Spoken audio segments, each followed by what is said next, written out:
Okay, welcome back to the channel and welcome to take a look at every single GTA Online update 12 years later after the game released. This year, 2017, we got the Cunning Stunts Special Vehicle Circuit, GTA Online gun running. This one actually very good, still one of the best businesses in GTA Online. This was very controversial because of the weaponized vehicles. The explosive sniper changed the game. Next up, GTA Online Smuggler's Run. What was this DLC? Oh yeah, the aircraft hangar, yeah. Which, that business for the longest time wasn't good at all. Recently, they did have a buff to it where they increased the payout a little bit. But I mean, this DLC, again, it's gonna be controversial, but F-rated DLC to me. And then for the December DLC, the Doomsday Heist. Again, a lot of armored weaponized vehicles. One of the biggest heist DLCs of all time. So much content. We go from F-rated DLC to maybe a B-rated to F again, in my opinion, to A+ with Doomsday Heist. So 2017 was a pretty good year. Really, if you think about it, it's only the second year we only ever had 4 DLCs, the only other one being 2013. After this, we will only get 2 DLCs per year. But let's start with March 14th, 2017, with the Cunning Stunts Special Vehicle Circuit. This was basically Cunning Stunts 2.0, except for the special vehicles they added with the Import-Export DLC, the Rocket Voltic, a Ruiner 2000. It was basically just more insane stunt race tracks. You know, we had the rocket feature.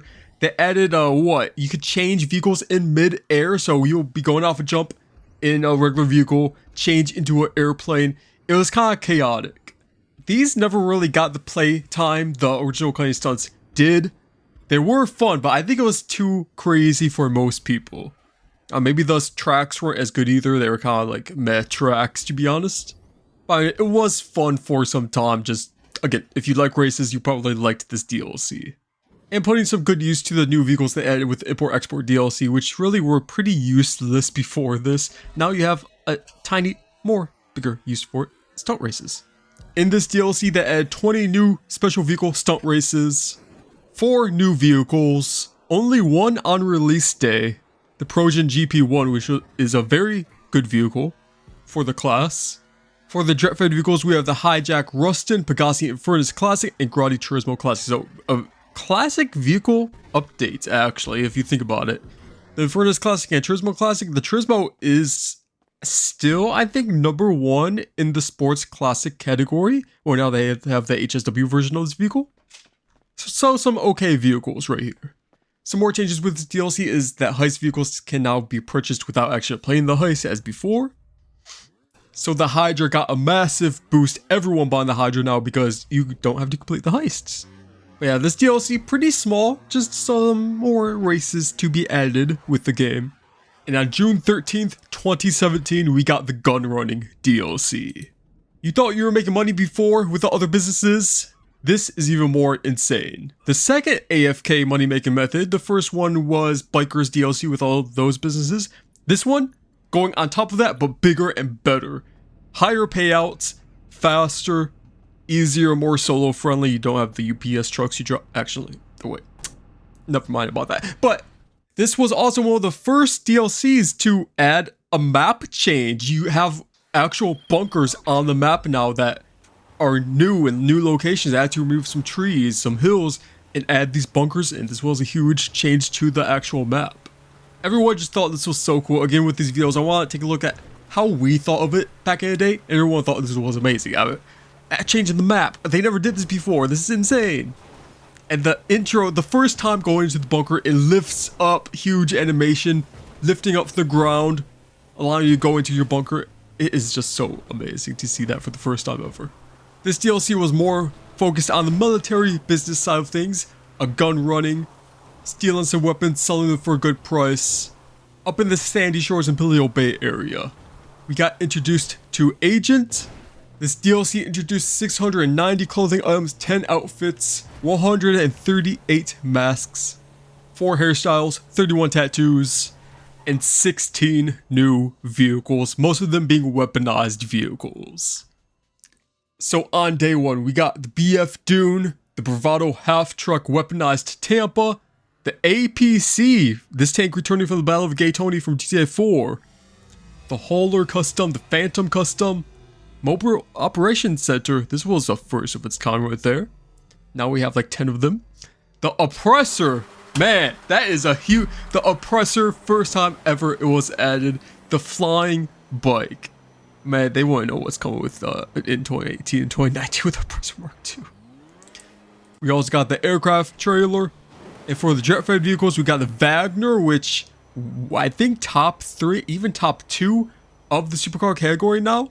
The Cheetah Classic, the Technical Custom, the Pegassi Toro, the Insurgent Pickup Custom. Actually, just new variant of that. The Night Shark, one of my go-to vehicles.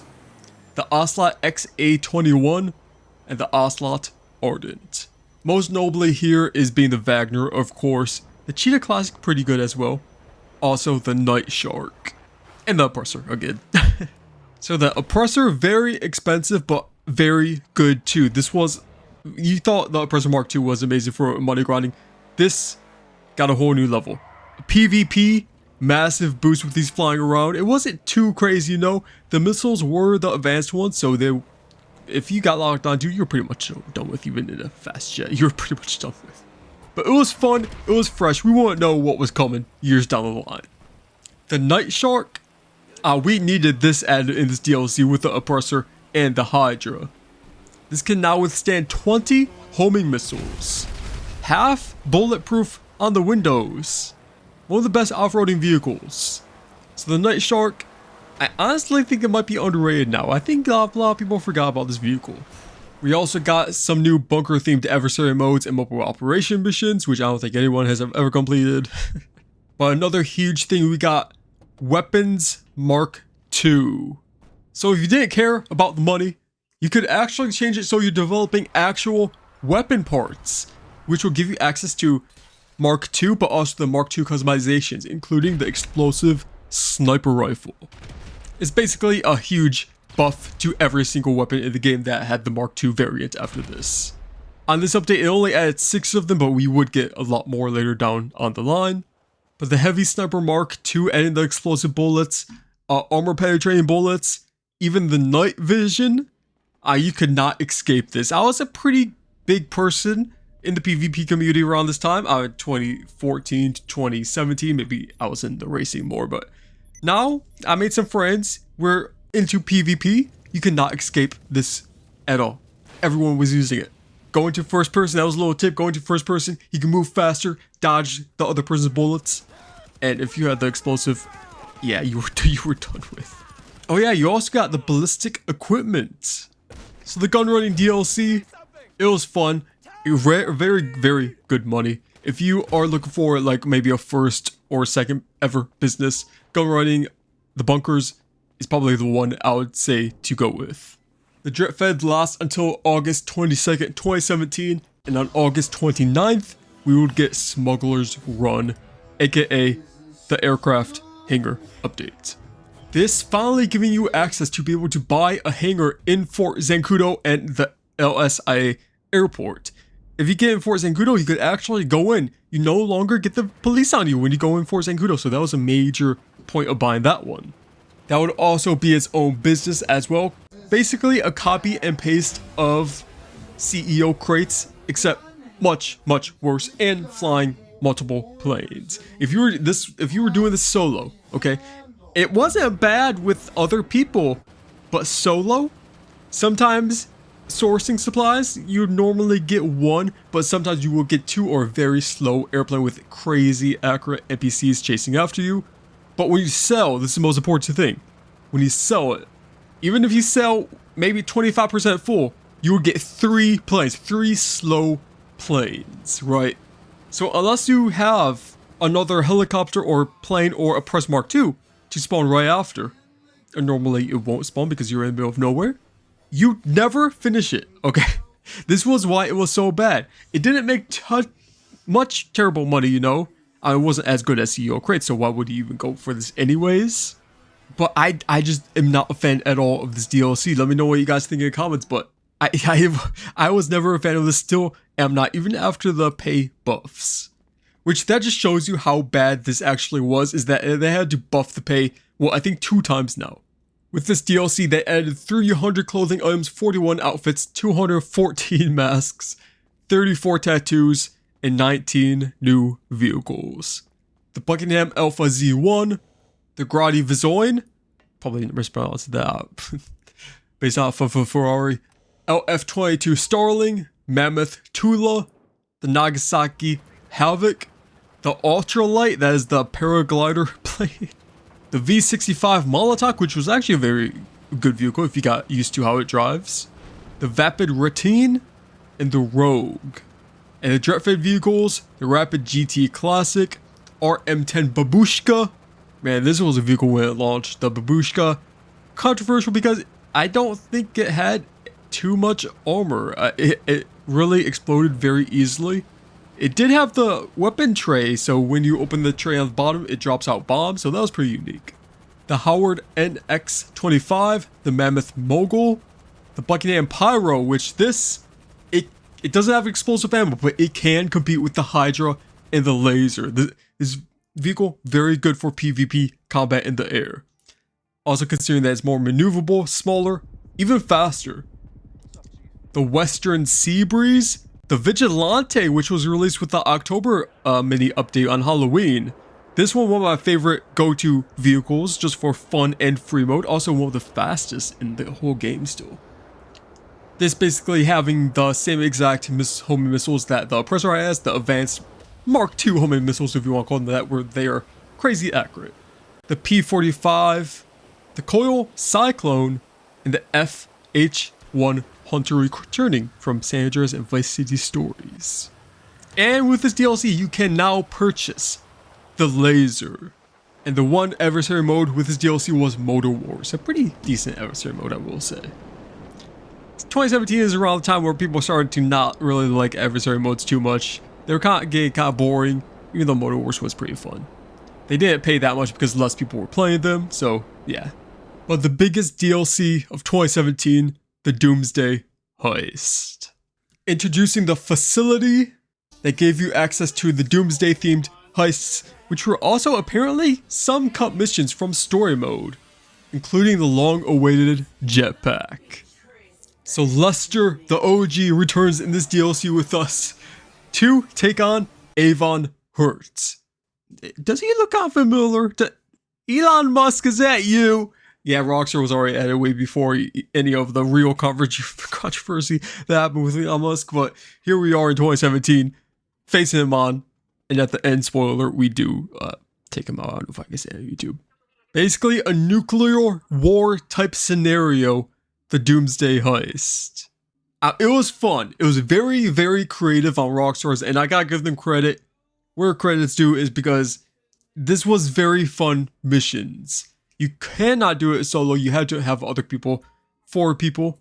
Well, actually 2 people, but 4 people to get the most best payout. And there are 3 parts to this heist. Each part having other missions in between. So kind of like the OG heist where part 1, you have these setup missions, 1 final heist. And then part 2, and then part 3 is obviously the biggest payout. I think, what, $4 million? I think it was. Each person on your team can get $1.5 million if you complete that. And man, the final heist, going under Fort Zancudo. There were, in the Myths community is still pretty big around this time. We always thought there were tunnels under Fort Zancudo. I even made the videos on this on my channel that you could go look. The whole Mount Chiliad mystery.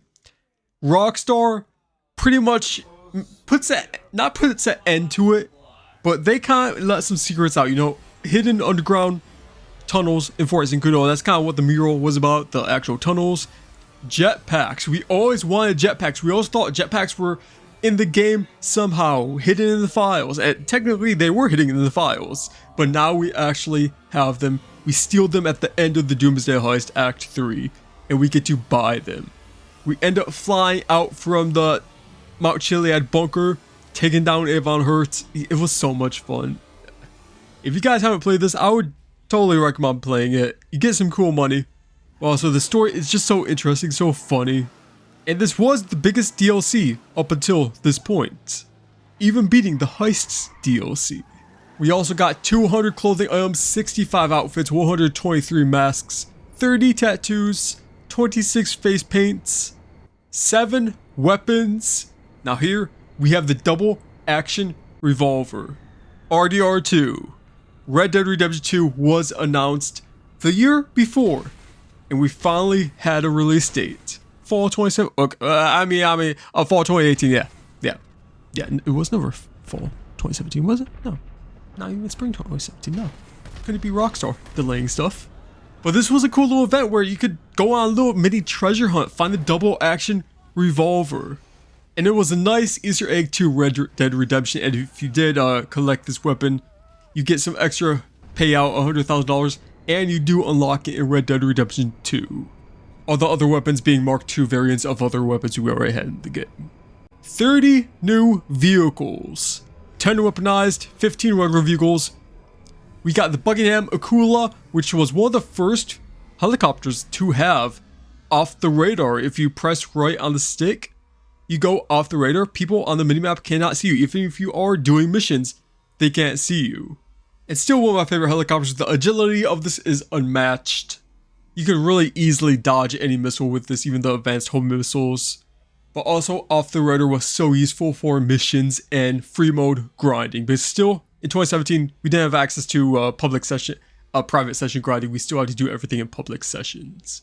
The Heavy Barrage, the Chernobog, the Coil Raiden, the Declasse Yasmite, the Deluxo Flying Vehicle, again advanced homing missiles. This one was fun. It wasn't too fast on the ground or in the air, to be honest. But I think most people did prefer this over the original. Oppressor is because you had control over this. You weren't strict to just flying straight because the bike, you can't really pause in midair. This one, you could pause in midair. You could land wherever you want to. This one was a huge one. The Mammoth Avenger, kind of like the Gun Running Mobile Operations Center, but the Avenger, basically all the same features. So with this one is helicopter, you can hover in midair. Yeah, I know a fun thing to do was put a vehicle in the back, go all the way to the top of the map, and jump out of it with the vehicle. The thruster was a jetpack. The Ocelot Pariah. This demolished the sports car category. And for some time too. If I'm correct, I think up until 2020, it demolished the sports car category. The Pariah, a totally different beast we have never seen before this update. The Ocelot Stromberg, the Comet Safari, the RCV, the Kanjali, which was a new tank, SC-1, the Vapid Riata, and the Volatile Jet. And the jet-fed vehicles, the Sentinel Classic, the Strider, the Albany Hermes, the Overflood Autark, the Anus Silvestra, the Lampadati Versus, Gradi GT500, the Ubermache Revolter, Fister Neon, the Camacho, one of the best off-road vehicles, Vapid Hustler Karen 190Z, and Fister Comet SR. The Jetfed would end February 27th, 2018. The Doomsday Heist being one of the biggest DLCs of all time in GTA Online. So much content, brand new vehicles, and I think this is the peak of the weaponized vehicle craziness that went on around this time, 2017-2018. We did get a few more in some feature updates, especially after hours updates and Arena War DLC. That one was actually, that one could probably be called the peak, but these ones were just insane. The Stromberg, a submarine vehicle, yeah, the Doomsday Heist was insane. But so much fun, so many memories made with the Doomsday Heist. The first heist since 2015. So yeah, we were all waiting. When will they release another heist? Will we ever get one? Is GTA 6 coming in 2020? But yeah, we did end up getting 3 more heist DLCs after this. And the player count 100% showed the success of this DLC. Now in 2018, I think a lot of people forgot about this year. Totally. We got the After Hours DLC. But other than that, Arena War, okay, sure, who plays that anymore? Southern Sandra Super... I'm gonna make a whole rant about this. Okay. See you guys in the next video. It's just gonna be a rant video. Let's just call it there. 2018 rant, GTA Online. There you go. Anyways, if you got this far, probably means you liked it. So if you leave a like and subscribe to your video, I'll make next.